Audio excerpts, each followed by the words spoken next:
Welcome back to Top Stocks. In this video I am going to look back on the month January.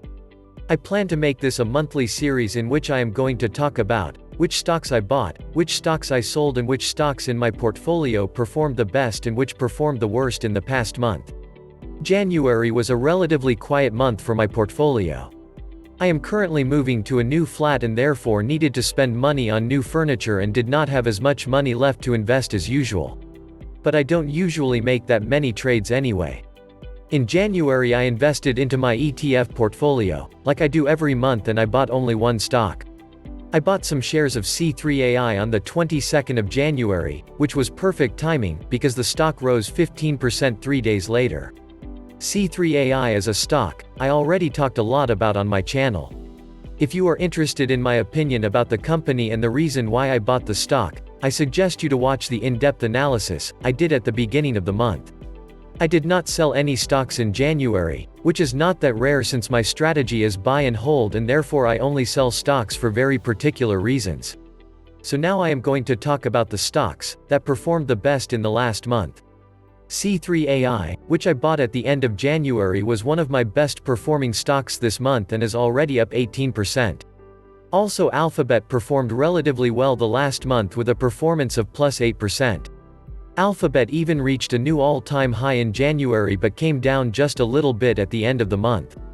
I am very bullish on Alphabet at the moment, and I do believe that Alphabet will outperform the market in the coming months and years. But the best performing stock in my portfolio in January was Tencent. I bought Tencent in November of 2020. Even though Tencent is one of the biggest companies worldwide, I still see enormous upside for Tencent since the company is positioned to profit from many megatrends. Tencent performed extraordinarily well in January and went up 25%. I definitely will hold my shares of Tencent and might even add some more shares to my portfolio soon. But of course I also have some shares in my portfolio that dropped in January, and I am not going to be one of the YouTube channels that is not going to talk about losses. I do have shares of IBM in my portfolio. In fact, it is the worst performing stock with a loss of currently 30%. Also in January, IBM went down 5%. IBM released the earnings for Q4 2020 and the numbers were disappointing. I thought about selling this stock a lot in the past months, but I still have the hope that IBM will be a turnaround story. So I am going to hold my shares for now.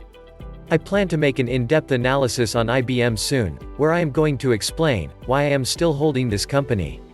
If you liked this video, please consider subscribing to my channel and don't forget to like this video. This would help me out a lot. I soon will upload a video about my watchlist for February. Let me know in the comments down below which stocks you bought or sold in January.